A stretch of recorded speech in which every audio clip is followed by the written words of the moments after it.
ಮಾಧುರಿ ಆನೆಗಾಗಿ ಅಂಬಾನಿ ವಿರುದ್ಧ ಸಿಡಿದು ನಿಂತ ಜನ. ಮಾಧುರಿ ಆನೆಗಾಗಿ ಕರ್ನಾಟಕ ಮಹಾರಾಷ್ಟ್ರದಲ್ಲಿ ಭುಗಿಲೆದ್ದ ಆಕ್ರೋಶ. ಒಂದು ಆನೆಗಾಗಿ ಜಿಯೋಗೆ ಬಾಯ್ಕಾಟ್ ಹೇಳಿದ ಜನರು. ಏನಿದು ಕೊಲ್ಲಾಪುರ ನಂದನಿ ಮಠದ ಆನೆಯ ವಿವಾದ? ನಮಸ್ಕಾರ.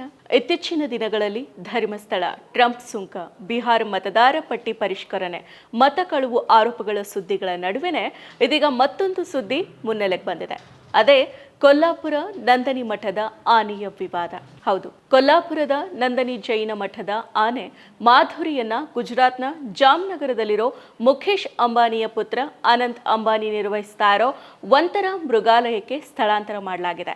ಈ ಕ್ರಮದ ವಿರುದ್ಧ ಕರ್ನಾಟಕ ಮತ್ತು ಮಹಾರಾಷ್ಟ್ರದಲ್ಲಿ ಭಾರಿ ವಿರೋಧ ವ್ಯಕ್ತವಾದ ಬೆನ್ನಲ್ಲೇ ಮಾಧುರಿ ಆನೆಯನ್ನ ಮತ್ತೆ ಮಠಕ್ಕೆ ಹಿಂದಿರುಗಿಸೋ ನಿರ್ಧಾರವನ್ನ ತೆಗೆದುಕೊಳ್ಳಲಾಗಿದೆ.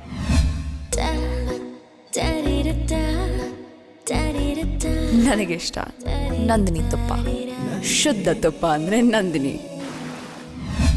ಜನರ ಆಕ್ಷೇಪಗಳಿಗೆ ಮಂಡಿಯೂರಿದ ಸರ್ಕಾರ ಆನೆಯನ್ನ ಮಠಕ್ಕೆ ಮರಳಿಸೋದಕ್ಕೆ ಕ್ರಮವನ್ನ ಕೈಗೊಂಡಿದೆ. ಮಹಾದೇವಿ ಅಲಿಯಾಸ್ ಮಾಧುರಿ ಎಂಬ ಹೆಸರಿನ 36 ವರ್ಷದ ಈ ಆನೆ ಕರ್ನಾಟಕದಲ್ಲಿ ಜನಿಸಿತ್ತು. ಕಳೆದ 35 ವರ್ಷಗಳಿಂದ ಆನೆ ಮಾಧುರಿ ಕೊಲ್ಲಾಪುರದ ನಂದನಿ ಶ್ರೀ ಜೀನಸೇನ ಭಟ್ಟಾರಕ ಪಟ್ಟಾಚಾರ್ಯ ಮಹಾಸ್ವಾಮಿ ಜೈನ ಮಠದಲ್ಲಿತ್ತು. ಈ ಆನೆ ಮಠದಲ್ಲಿನ ಧಾರ್ಮಿಕ ಕಾರ್ಯಕ್ರಮಗಳು, ಉತ್ಸವಗಳು ಮತ್ತು ಸಾಂಪ್ರದಾಯಿಕ ಆಚರಣೆಗಳ ಅವಿಭಾಜ್ಯ ಅಂಗ ಆಗಿತ್ತು. ಈ ಆನೆಯನ್ನ ಸ್ಥಳೀಯರು ತಮ್ಮ ಜೊತೆಗೆ ಬದುಕ್ತಾ ಇರೋ ಮತ್ತೊಂದು ಜೀವದಂತೆ, ಸಾಂಸ್ಕೃತಿಕ ರಾಯಭಾರಿಯಂತೆ ಕಾಣ್ತಾರೆ.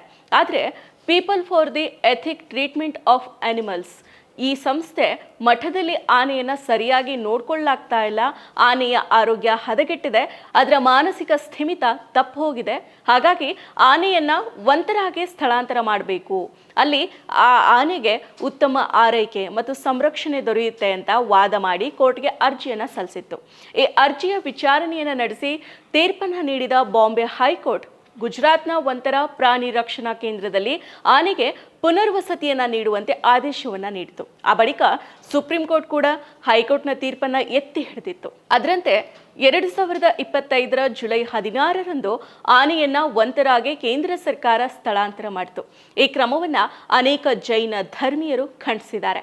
ಆನೆಯನ್ನ ಅನಂತ್ ಅಂಬಾನಿಯ ಖಾಸಗಿ ಉದ್ಯಮವಾಗಿರೋ ವಂತರ ಕೇಂದ್ರದಲ್ಲಿ ಇರಿಸೋ ಬದಲು ಮಠಕ್ಕೆ ಹಿಂತಿರುಗಿಸಬೇಕು ಅಥವಾ ಸರ್ಕಾರಿ ಮೃಗಾಲಯಕ್ಕೆ ಸ್ಥಳಾಂತರ ಮಾಡಬೇಕು ಅಂತ ಒತ್ತಾಯ ಮಾಡಿದ್ದಾರೆ. ಇನ್ನು ಮಾಧುರಿಯನ್ನ ವಂತರಾಗೆ ಸ್ಥಳಾಂತರ ಮಾಡಿದ ಕೂಡಲೇ ಕೊಲ್ಲಾಪುರದ ನಂದನಿ ಗ್ರಾಮ ಮತ್ತು ಸುತ್ತಮುತ್ತಲಿನ ಪ್ರದೇಶಗಳಲ್ಲಿ ತೀವ್ರ ಪ್ರತಿಭಟನೆಗಳು ಭುಗಿಲೆದ್ದಿದ್ವು. ಸ್ಥಳೀಯರು, ಜೈನ ಸಮುದಾಯದ ಭಕ್ತರು ಮತ್ತು ಧಾರ್ಮಿಕ ಮುಖಂಡರು ಆನೆಯನ್ನ ಸ್ಥಳಾಂತರ ಮಾಡಿದರ ವಿರುದ್ಧ ಆಕ್ರೋಶವನ್ನ ವ್ಯಕ್ತಪಡಿಸಿದ್ರು. ಸ್ಥಳೀಯರು ಆನೆಯನ್ನ ಕೇವಲ ಪ್ರಾಣಿಯಾಗಿ ನೋಡದೆ ತಮ್ಮ ಸಂಪ್ರದಾಯದ ಪವಿತ್ರ ಚಿಹ್ನೆಯಾಗಿ ಪರಿಗಣಿಸೋದಾಗಿನೂ, ಹಾಗೇನೆ ಆನೆಯನ್ನ ಮಠಕ್ಕೆ ಮರಳಿಸುವಂತೆಯೂ ಕೂಡ ಆಗ್ರಹ ಮಾಡಿದ್ರು. ಅಷ್ಟೇ ಅಲ್ಲದೆ ವಂತರಾದ ಬಗ್ಗೆ ಹಾಗೂ ರಿಲಯನ್ಸ್ ಬಗ್ಗೆ ಜನರು ಆಕ್ರೋಶವನ್ನ ವ್ಯಕ್ತಪಡಿಸಿದ್ರು. ಬಳಿಕ ಸಾಮಾಜಿಕ ಮಾಧ್ಯಮದಲ್ಲಿಯೂ ಕರ್ನಾಟಕ ಮತ್ತು ಮಹಾರಾಷ್ಟ್ರದ ನೆಟ್ಟಿಗರು ಆನೆಯ ಸ್ಥಳಾಂತರದ ವಿರುದ್ಧ ಅಭಿಯಾನವನ್ನ ನಡೆಸಿದ್ರು. ಗಜಲಕ್ಷ್ಮಿ ಮಾಧುರಿ ಮತ್ತು ನಂದನಿ ಜೈನ್ ಮಠ ಹ್ಯಾಶ್ಟ್ಯಾಗ್ಗಳ ಜೊತೆಗೆ ಆರಂಭವಾದ ಅಭಿಯಾನ ಅಂಬಾನಿಯ ರಿಲಯನ್ಸ್ ಮತ್ತು ಪೆಟಾ ವಿರುದ್ಧ ಜನಾಕ್ರೋಶವನ್ನ ರೂಪಿಸಿತು. ಇಷ್ಟು ಮಾತ್ರ ಅಲ್ಲ, ರಿಲಯನ್ಸ್ನ ಜಿಯೋ ಸಿಮ್ ಬಾಯ್ಕಾಟ್ ಮಾಡೋ ಹಂತಕ್ಕೆ ಬೆಳೀತು. ಅಷ್ಟೇ ಅಲ್ಲದೆ ನಂದನಿ ಗ್ರಾಮದಿಂದ ಕೊಲ್ಲಾಪುರಕ್ಕೆ ಮಠದ ಭಕ್ತರು ಪಾದಯಾತ್ರೆ ಮೂಲಕ ಪ್ರತಿಭಟನೆಯನ್ನ ನಡೆಸಿದ್ರು.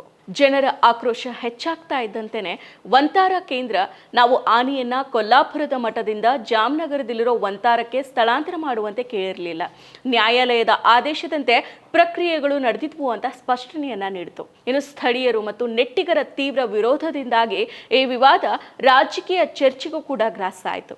ವಿವಾದದಲ್ಲಿ ಮಹಾರಾಷ್ಟ್ರದ ಮುಖ್ಯಮಂತ್ರಿ ದೇವೇಂದ್ರ ಫಡ್ನವೀಸ್ ಮಧ್ಯಸ್ಥಿಕೆಯನ್ನು ವಹಿಸಿ ವಂತಾರ ಅಧಿಕಾರಿಗಳ ಜೊತೆಗೆ ಚರ್ಚೆ ಮಾಡಿ ಮಾಧುರಿ ಆನೆಯನ್ನ ಮತ್ತೆ ನಂದನಿ ಮಠಕ್ಕೆ ಕರೆತರುವಂತೆ ಸೂಚಿಸಿದ್ರು. ಆದಾಗ್ಯೂ ಮಾಧುರಿ ಆನೆಯನ್ನ ವಂತಾರಗೆ ಸ್ಥಳಾಂತರ ಮಾಡಿದರ ಹಿಂದೆ ರಾಜಕೀಯ ಮತ್ತು ಕಾರ್ಪೊರೇಟ್ ಹೊಂದಾಣಿಕೆ ಇದೆ. ಮೋದಿ ಮತ್ತು ಅಂಬಾನಿ ಇಬ್ಬರು ಕೂಡ ಗೆಳೆಯರು. ಈ ದೋಸ್ತಿಯ ಕಾರಣಕ್ಕಾಗಿ ಹೈಕೋರ್ಟ್ಗೆ ಪೆಟಾ ಮೂಲಕ ಅರ್ಜಿಯನ್ನು ಸಲ್ಲಿಸಿ ಆನೆಯನ್ನ ಮಠದಿಂದ ಕಸಿದುಕೊಂಡು ವಂತಾರಗೆ ಕಳಿಸಲಾಗಿತ್ತು ಅನ್ನೋ ಗಂಭೀರ ಆರೋಪಗಳು ಕೇಳಿಬಂದಿದ್ದಾವೆ. ಅಷ್ಟಕ್ಕೂ ಮಾಧುರಿ ಆನೆಯನ್ನ ಮಠದಿಂದ ಅದಾನಿ ಒಡೆತನದ ವಂತಾರಗೆ ಕಳಿಸಿದ್ದು ಯಾಕೆ? ಇದ್ರ ಹಿಂದಿರೋ ಉದ್ದೇಶ ಏನು?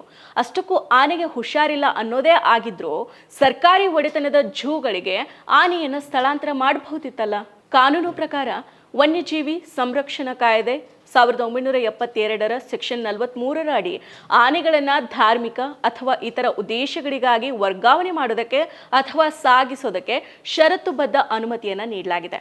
ಅಲ್ಲದೆ 2022ರಲ್ಲಿ ತಿದ್ದುಪಡಿಯಾದ ಕಾಯ್ದೆ ಧಾರ್ಮಿಕ ಅಥವಾ ಇತರ ಉದ್ದೇಶಗಳಿಗೆ ಆನೆಯನ್ನು ಸಾಕೋ ಮತ್ತು ವರ್ಗಾವಣೆಗೆ ಅವಕಾಶವನ್ನು ಕಲ್ಪಿಸಲಾಗಿದೆ. ನನ್ನ ಫೇವರೇಟ್ ನಂದಿನಿ ಚೀಸ್. ಈಗ ಎಲ್ಲರ ಫೇವರೇಟ್ ನಂದಿನಿ ಚೀಸ್. ಕಾನೂನಿನ ನಿಯಮಗಳನ್ನು ಪಾಲಿಸುವ ಮೂಲಕ ಮಠಗಳು ಆನೆಯನ್ನು ಸಾಕಬಹುದು ಮತ್ತು ಧಾರ್ಮಿಕ ಉದ್ದೇಶಗಳಿಗೆ ಬಳಸಬಹುದು. ಆನೆಗೆ ಆರೋಗ್ಯದಲ್ಲಿ ಸಮಸ್ಯೆ ಇದ್ದರೆ ಸರ್ಕಾರಿ ಸ್ವಾಮ್ಯದ ಸಂಸ್ಥೆಗಳಲ್ಲಿ ಆನೆಗೆ ಚಿಕಿತ್ಸೆಯನ್ನು ನೀಡಬಹುದಿತ್ತು. ಆನೆಯನ್ನು ಸರ್ಕಾರಿ ಸ್ವಾಮ್ಯದ ಸಂಸ್ಥೆಗಳಿಗೆ ಕಳಿಸ್ಬೋದಿತ್ತು. ಆದರೂ ಕೂಡ ಆನೆಯನ್ನು ಅಂಬಾನಿ ಒಡೆತನದ ಸಂಸ್ಥೆಗೆ ಸೇರಿಸಿದ್ಯಾಕೆ? ಇದ್ರ ಹಿಂದಿರೋ ಹುನ್ನಾರ ಏನು? ಮತ್ತಷ್ಟು ವಿಶೇಷ ವಿಡಿಯೋಗಳನ್ನು ನೋಡಲು ಮತ್ತು ಹೊಸ ವಿಡಿಯೋಗಳ ಬಗ್ಗೆ ತಿಳಿಯಲು ಈ ದಿನ .com ಯೂಟ್ಯೂಬ್ ಚಾನೆಲ್ ಸಬ್ಸ್ಕ್ರೈಬ್ ಮಾಡಿ ಮತ್ತು ಬೆಲ್ ಐಕಾನ್ ಕ್ಲಿಕ್ ಮಾಡಿ.